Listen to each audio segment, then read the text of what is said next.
Bueno, hola a todos, mi nombre es Analía y junto al compañero Leandro vamos a trabajar el capítulo 8, el comercio y la conquista en el Oriente. Inserto en el libro Europa y la gente sin historia del autor Enrique Wolf. Vamos a hablar un poco de la biografía, a ver si pasa. El autor nació en Viena en 1923 y muere en 1999 en Nueva York. Fue un reconocido antropólogo e historiador estadounidense de origen judío y se destacó como profesor en distintas universidades como Illinois, Virginia, Yale, Chicago y Michigan, entre otras. Tenía una clara posición en defensa de la perspectiva marxista en casi todos sus trabajos.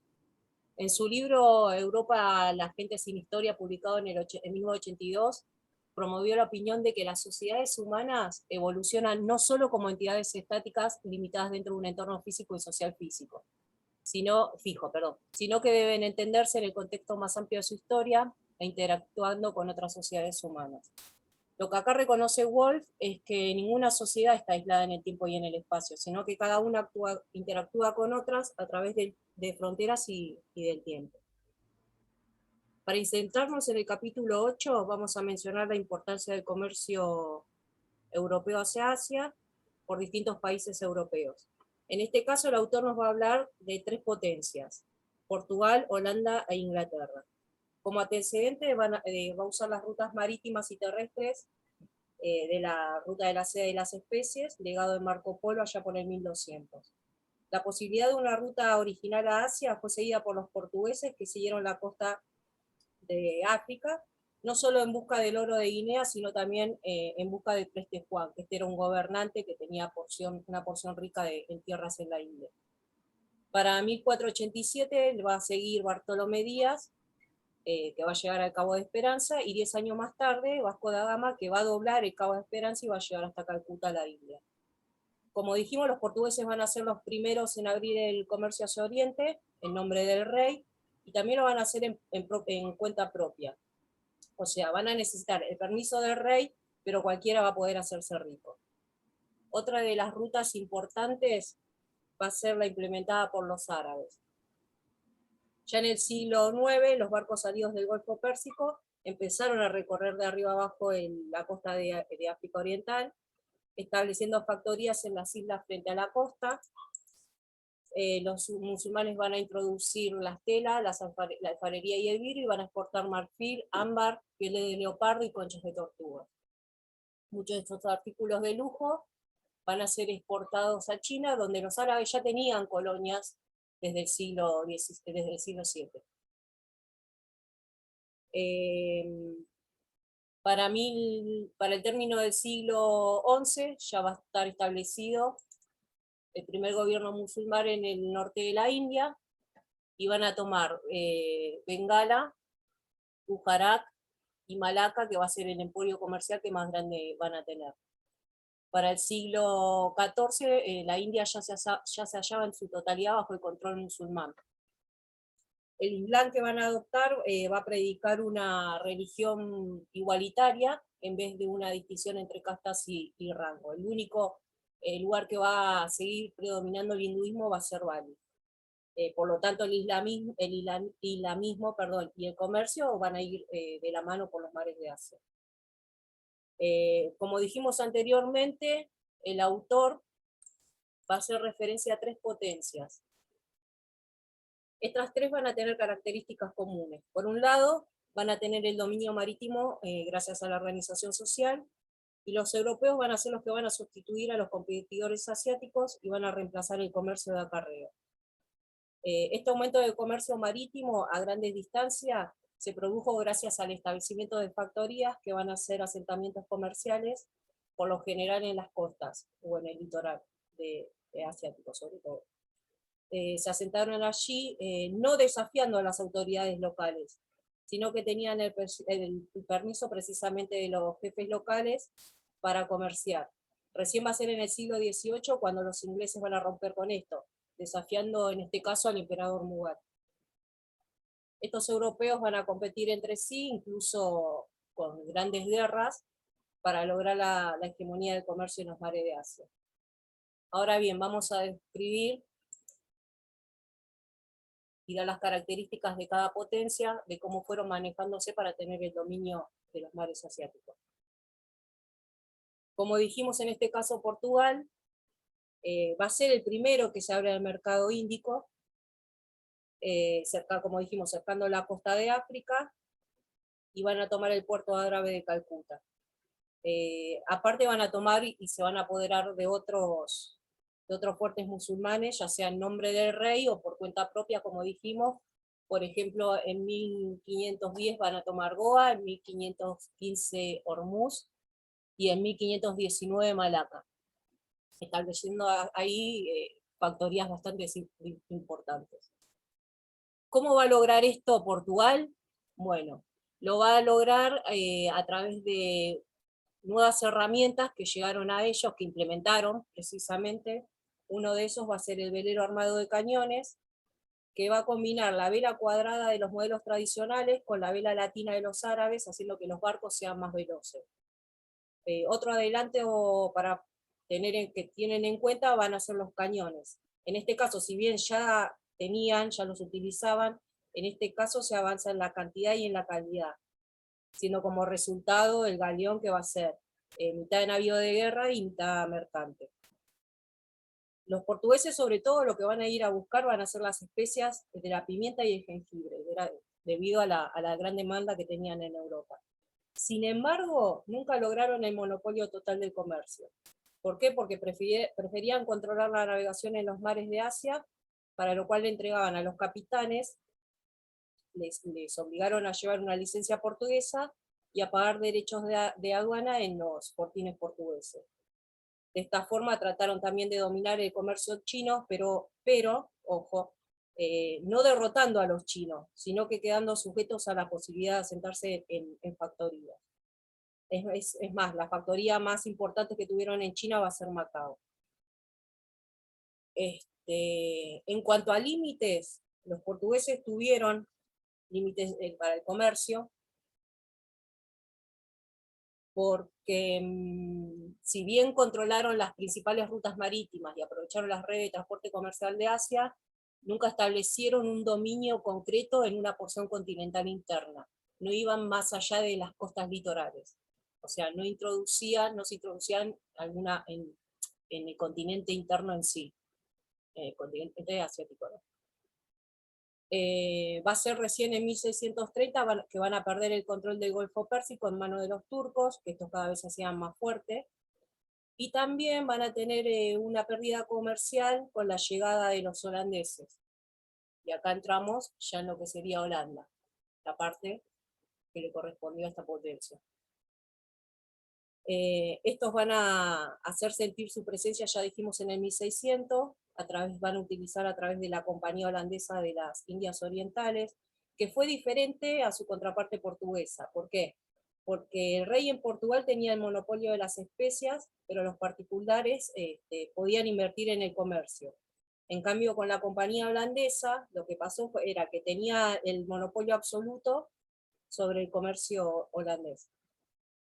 A la misma también se le otorgaba el derecho a hacer la guerra, a los soberanos locales, a pactar la paz, a construir fuertes y organizar la administración local. O sea que el objetivo no era solamente conquistar el mar, sino también el dominio de aquello que se comercializa, es decir, el dominio productivo de las especies. Por lo tanto, los holandeses perpetuaron ataques a los portugueses, que empezaron en mares asiáticos en el 1605, que fueron los primeros, en el puerto de Javanés, en Jakarta, le siguió Ceilán, tomaron Malaca, también el estado de Maratán, conquistaron Java, y entre las más preciadas posesiones de los mares del sur se destacaban las Molucas, que producían el clavo de olor, la nuez moscada y el vellón de nuez moscada llamada Amasia. La producción de estos bienes va a depender de una colaboración mutua, o sea que van a ser tratados con las autoridades locales para que estos sean intermediarios de sus intereses y recibir el derecho exclusivo a recibir las especies. Pero hay algo en contra también en esto, porque si bien tenían esta autorización, estos contratos, los jefes locales, con los jefes locales, no pudieron controlar que comerciantes tanto asiáticos como europeos compraran las mercancías ni que los nativos se las vendieran. Por eso, para asegurar su control, los holandeses fueron despiadados para limitar la competencia. Usaron métodos asesinos, por decirlo, contra algunas poblaciones. Masacraron poblaciones enteras para conseguir su sometimiento, transformaron prácticamente las islas en monocultivo. Si no se sometían, los trasladaban a otras ciudades o a otros puertos, y hacían de esas islas productores esclavos. ¿Pero a qué se debía esta superioridad holandesa sobre los portugueses? Bueno, primero porque tenían más barcos y más bases en las islas. Segunda, porque a los portugueses les resultaba más fácil hallar soldados y navegantes, no solo de su país, sino que contratando mercenarios. Tercero, los comandantes holandeses eran tenían muchísimas mejores técnicas navales, y otro factor importante era que Holanda era más rica y Portugal cada vez estaba empobreciendo más.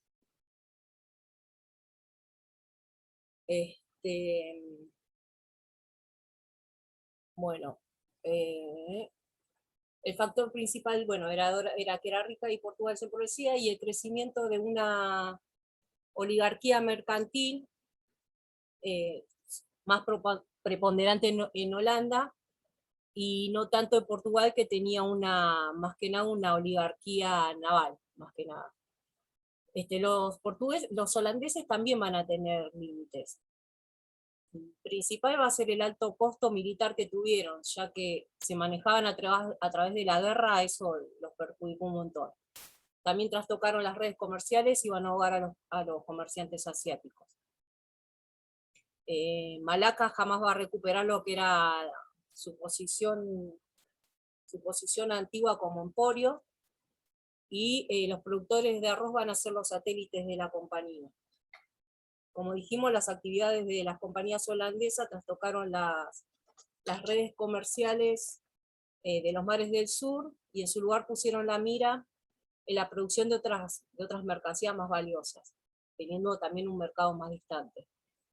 Para este tiempo van a afrontar a los ingleses, quienes también buscaban la hegemonía comercial en Oriente. En este caso va a ser mi compañero el que se aboque a ella, y vamos a hablar directamente, ya entrar con la participación inglesa en los mares asiáticos.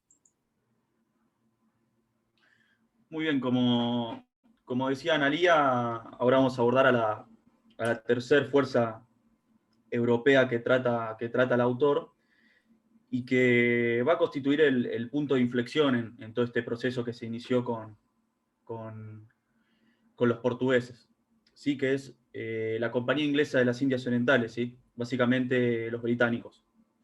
En comparación a su competidor holandés, la compañía inglesa estaba menos centralizada, tenía menos capital y dinero, dependía mucho más financieramente de príncipes y de notables locales, y su meta era económica, a diferencia de los portugueses, que veían todo este proceso como una cruzada religiosa prácticamente, o de los holandeses que buscaban una influencia política mayor en los territorios sobre los que se expandían. Al tanto de esta debilidad, los ingleses lo que hicieron fue aceptar la soberanía de los gobiernos locales, y utilizaron la negociación y usaron a los gobiernos que los recibían como amigos para que los pudieran proteger básicamente de los portugueses y de los holandeses. Lo que hicieron a partir del 1600 fue establecer una serie de factorías, y en 1690 se asientan en Calcuta, India, entrando en relación con el imperio mogol o Mughal, sí, que era un imperio que ocupaba gran parte de la península de la India, del subcontinente indio, que tenía en su base un modo de producción tributario, y que al momento del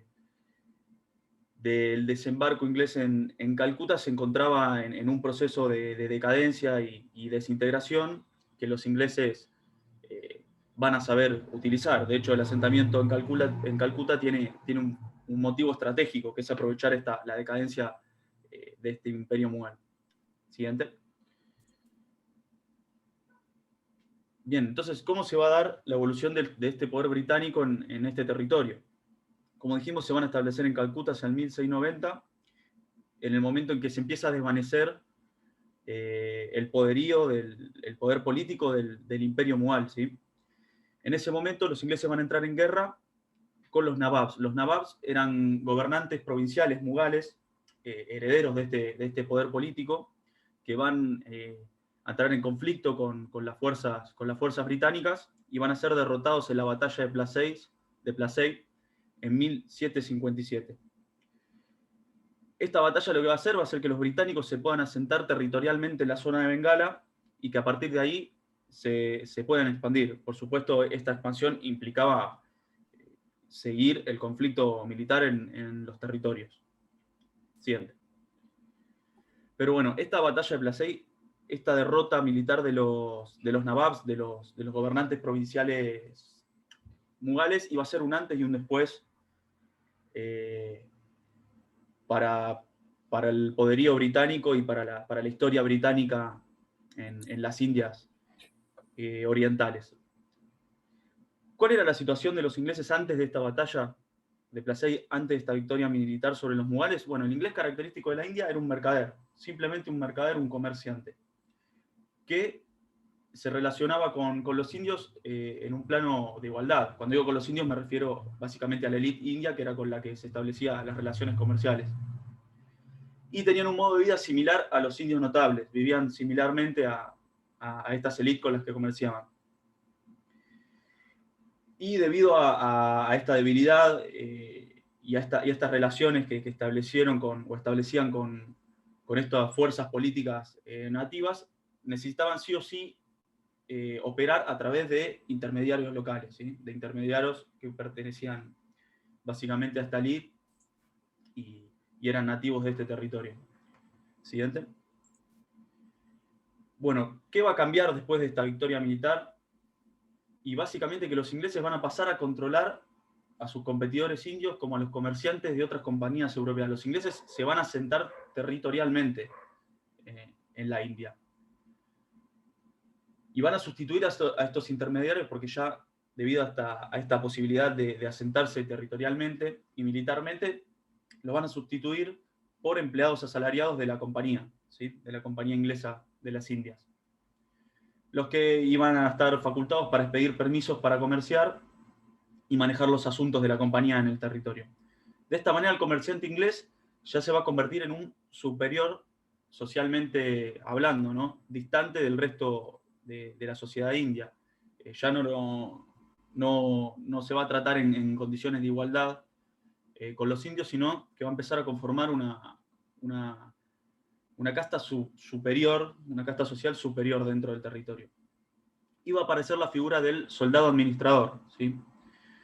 Que tenía como objetivo gobernar el indio conforme al ejemplo inglés y reformar sus costumbres. Esto es importante, lo que van a tratar de hacer los ingleses es reformar la sociedad india y gobernarlos a través de conceptos ingleses liberales, básicamente.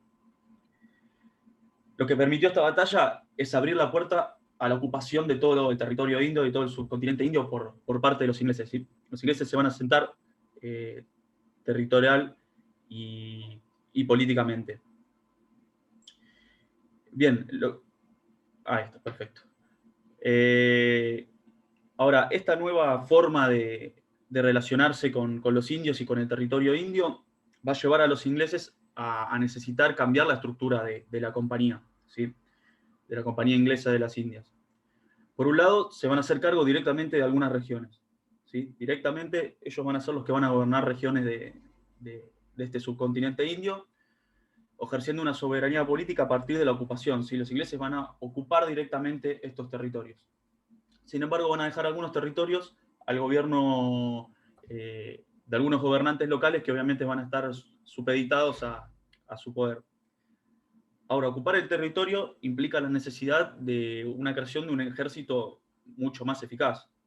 Bueno, los ingleses lo van a hacer y lo van a poner bajo jurisdicción inglesa y con todo el plano de oficiales que van a ser también de de nacionalidad inglesa, a la que se va a sumar grupos de mercenarios. Estos mercenarios son los famosos cipayos, ¿sí? Que van a ser de origen local y van a conformar el ejército inglés. Al mismo tiempo de esta necesidad de un ejército fuerte, era necesario también para los ingleses crear una administración fuerte del territorio.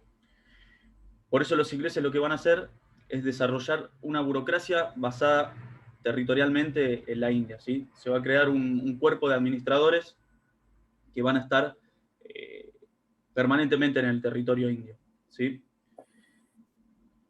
Esto lo que va a hacer es hacer de la compañía un brazo militar, por un lado, con este desarrollo de este ejército eficaz, y por el otro lado un brazo burocrático, debido al desarrollo de esta administración basada territorialmente, del gobierno inglés. La compañía inglesa de las Indias Orientales va a pasar a la órbita del gobierno inglés directamente. Ahora, la compañía va a realizar en el territorio indio una reorganización socioeconómica, acordándonos siempre de esta intención de reformar la sociedad india a partir de los conceptos liberales ingleses, ¿sí? Por un lado, va a reorganizar la tenencia de la tierra. Hay que acordarse que el modo de producción que según Wolf estaba en el interior del Imperio Muar en un modo de producción tributario, ¿sí? Estas élites, estos notables, extraían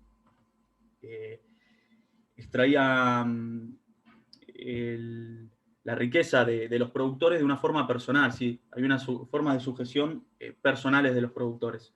Bueno, los ingleses lo que van a hacer es convertir a esta clase tributaria en clase de propietarios terratenientes, ¿sí? Básicamente le va a dar las tierras a esta nueva clase que se va a conformar a título de propiedad personal, ¿sí?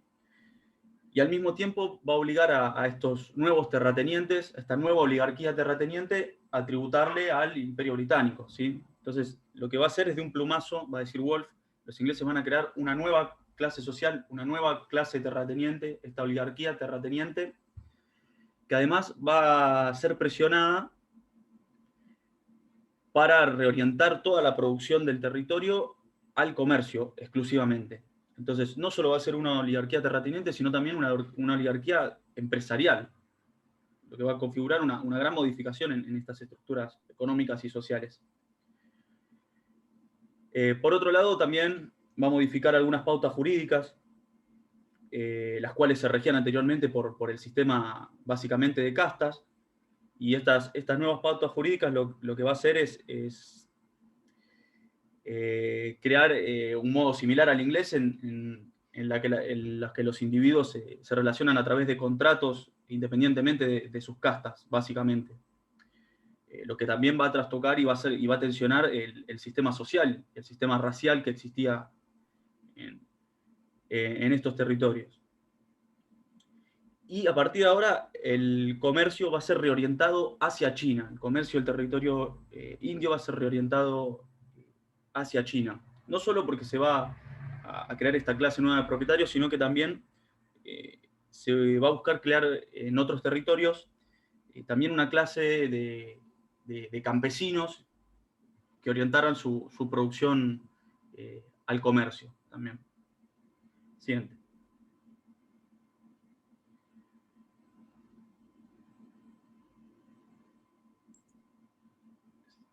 Bien, por supuesto todos estos cambios veloces y fugaces y importantes iban a tensionar las relaciones en este espacio, lo que va a dar lugar a un proceso de rebelión, ¿sí? Siguiente. Bueno, lo que va a pasar es que toda esta nueva situación que plantearon los ingleses va a producir a lo largo del territorio una gran oleada de inconformidad, debido a que el asentamiento de los ingleses y las reformas que llevaron a cabo alteraron completamente las jerarquías económicas, políticas y sociales, ¿sí? Desplazando a las élites económicas anteriores, trastocando la relación de ellos con sus súbditos, trastocando la relación entre las castas. Todo esto va a generar una gran inconformidad dentro de estos sectores.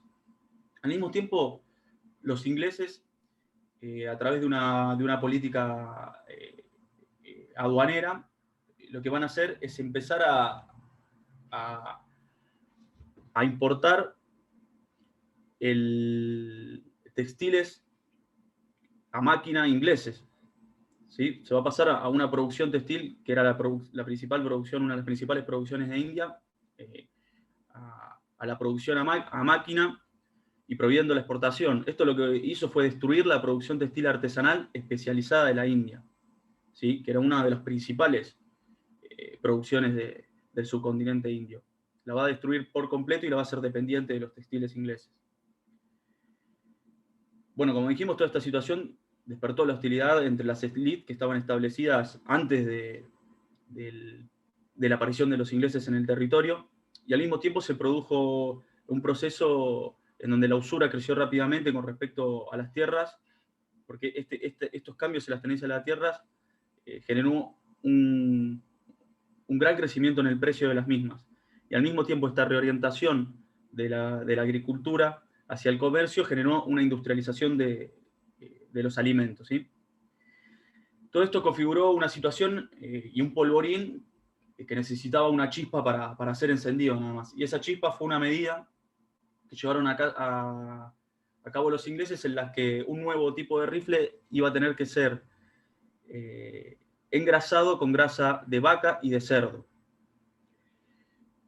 Como sabemos, para los hindúes la vaca es sagrada, y al mismo tiempo para los musulmanes el cerdo no se puede consumir. Entonces esto creó una gran ofensa a estos dos sectores que conformaban el espacio de la India, lo cual dio lugar a un estallido que se dio a partir del amotinamiento de los cipayos, ¿sí? De estos mercenarios que se amotinan, que es el Gran Motín de 1857, y que desató una rebelión armada en grandes regiones que se expandió rápidamente por todo el territorio.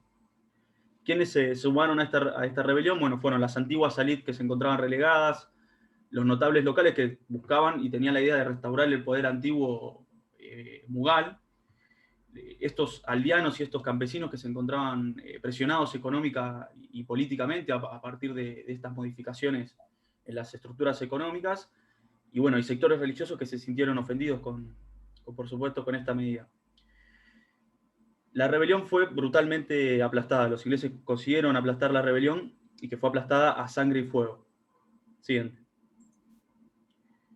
Pero bueno, les dejó una enseñanza a los ingleses esta rebelión y este estallido, que llevó a cambiar la actitud que ellos tenían con respecto a las políticas que llevaban en la India. Y buscaron establecer una nueva relación con la India. Por un lado, se abandonó esa idea de tratar de modificar la India mediante la aplicación de ideas liberales inglesas.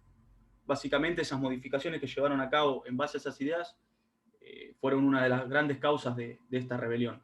Entonces, los ingleses, esa estrategia la van a modificar y se dedicaron a robustecer lo que consideraron eran las tradiciones indias. Esto es, lo que ellos vieron cuando llegaron y se encontraron con el Imperio Mughal, que en realidad el Imperio Mughal y esa India que ellos conocieron existió a partir del siglo XVI.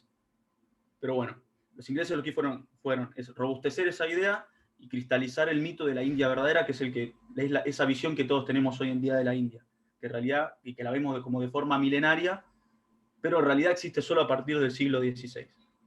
Pero bueno, esa idea cristalizada fue una obra prácticamente de los ingleses. Le empezaron a prestar mayor atención a las distinciones de castas, separaron a los regimientos conforme a estas y otorgaron privilegios a las castas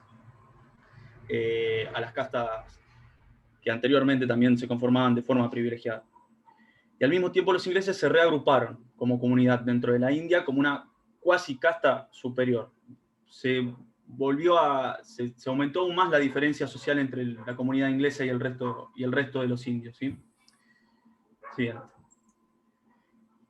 Bueno, una vez que los ingleses logran consolidar totalmente su poder en la India, lo van a utilizar prácticamente como base para expandir el comercio desde la India hacia la China. Siguiente. Bueno, van a movilizar los recursos de la India para poder entrar al mercado chino. Estos recursos con los que se encontraban ahora y estaban bajo su control. Pero había un problema y era que el Estado chino era renuente a negociar. Y se encontraron con el ascenso al poder de la dinastía Manchú, que endureció aún más el control imperial sobre el comercio exterior. Básicamente, el imperio chino, el Estado chino, se negaba a comerciar con los ingleses porque no tenía ningún tipo de necesidad, ¿sí? Sin embargo, se abrió los puertos al comercio con extranjeros, lo cual fue un beneficio para la Compañía Inglesa de las Indias Orientales para establecer relaciones comerciales con el Estado chino.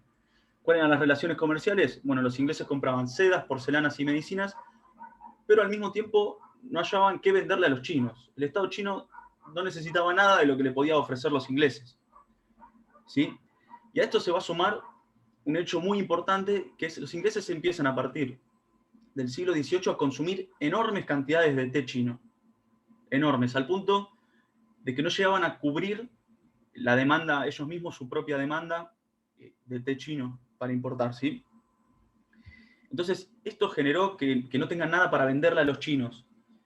Y teniendo al mismo tiempo un gran consumo de productos chinos, una balanza comercial totalmente deficitaria para los ingleses, lo que implicaba una sangría financiera constante de plata de Inglaterra hacia la China, lo cual no era algo nuevo. No era algo nuevo porque esta relación asimétrica comercial entre Europa Occidental y el Este y Asia viene ya desde la época del Imperio Romano. El Imperio Romano, desde la Edad Feudal, básicamente siempre la balanza comercial entre Europa y Asia fue deficitaria para Europa. Bueno, esto llevó a que la compañía inglesa se endeude cada vez más. Estaba muy endeudada, tenía un déficit en su balanza de pagos creciente, y este endeudamiento era con la corona inglesa, ¿sí? Siguiente. Pero los ingleses van a conseguir la solución a esta situación, que no era solo propia de ellos, sino de toda histórica de siglos de toda Europa con Asia. Y la encontraron en el opio. Los ingleses en 1733 establecieron un monopolio sobre las ventas del opio y en 1797 se apoderaron de la producción, ¿sí? El opio se producía en India. Pero en el Imperio Chino el opio estaba prohibido y por lo tanto el tráfico del mismo era secreto e ilegal. Pero al mismo tiempo formaba grandes ganancias para los que comerciaban el opio, ¿sí? Era inmensamente provechoso este tráfico. Y otro hecho también es que se estima que al terminar el siglo XIX, el 10% de la población china era adicta a su uso, ¿sí? Gran parte de la población china era adicta al consumo del opio. Y es ahí donde los ingleses encuentran qué venderle a los chinos, la clave para poder ingresar al mercado chino, que es la venta del opio. Entonces, este ingreso del opio a China a través de los ingleses va a modificar esta sangría monetaria. Se van a invertir este flujo de plata de Europa a Asia para empezar a fluir de Asia a Europa. China empieza a desangrarse monetariamente, por más que intentó bloquear este comercio con respecto a Europa. Y al opio, bueno, los ingleses después le van a agregar el comercio de sándalo y de combro de mar, que van a también ingresar al comercio con China. Siguiente. Bueno, entonces el autor va a llegar a partir de todo este proceso a unas conclusiones. Primero, a partir de que históricamente la moneda solía fluir desde Europa hacia Asia, la cual exportaba su producción a la península occidental. Este proceso que generaba esta balanza comercial negativa durante siglos para Europa se iba a invertir por primera vez en la historia, ¿sí? Por primera vez, la moneda empieza a fluir desde el este hacia Europa. Bueno, este proceso inició con los portugueses que abrieron la ruta marítima de las aguas de Asia, lo que le dio a los europeos la posibilidad de expandir su actividad comercial siempre a través del mar. Sin embargo, van a ser los ingleses el punto de inflexión en este proceso, porque van a ser los que se van a establecer en territorio y los que van a ejercer soberanía política. En este caso, en la India, a través de la herencia política y económica del Imperio Mughal, el cual se desintegró y al cual lograron derrotar después con este poder residual de los gobernantes. A partir de eso, bueno, como vimos, la compañía cambió su estructura, se convirtió en un soberano político, pasando al poder de la corona inglesa. Después otro cambio importante que va a decir el autor son estos cambios sociales y económicos que se dieron en la India, ¿sí? Este paso de este modo de producción tributario a formas de propiedad privada de la tierra, con élites locales transformadas en empresarios pagadores de impuestos, con la orientación de toda la economía hacia el comercio y hacia la producción. Todo esto alteró las relaciones sociales históricas que se venían llevando a cabo en la India a partir de la actividad inglesa. Y bueno, la posibilidad de abrir las puertas de China a partir de la introducción del opio, como dijimos, fue lo que invirtió este flujo de dinero de Europa hacia Asia. Siguiente. Bueno, de esta manera, el capital industrial, a partir de la acción inglesa, empezó a dominar al capital mercantil. ¿Sí? Esta ruina de los artesanos indios, a partir del ingreso de los textiles ingleses hechos a máquina, y la construcción de los ferrocarriles que empiezan a extenderse en la India, los ferrocarriles ingleses, produjeron una importante salida para el capital inglés. Y además alentó la producción de hierro y de acero en Inglaterra y abrió el mercado indio al carbón inglés. Y los capitales ingleses empiezan a fluir también, encuentran en India una salida de su propio territorio. Bueno, toda esta exportación de productos agrícolas indios y de telas que estaban en manos de los ingleses ayudó a los ingleses a compensar su propio déficit comercial con el resto de las naciones con las que competían, ¿sí? Y le permitieron a Inglaterra crear y mantener un sistema mundial de libre comercio. Por eso se dice que Asia fue de una importancia capital para el desarrollo de la economía internacional de la época. Sin este establecimiento de los ingleses en la India, este establecimiento en el territorio del subcontinente, no se hubiese podido o no se hubiese dado de la manera que se dio el desarrollo de la economía internacional de la época. Por eso decimos que es clave la India, Asia en general y la India-China en particular, para explicar el desarrollo capitalista y el sistema capitalista que empezaba a asomar en el mundo, va a decir Wolf.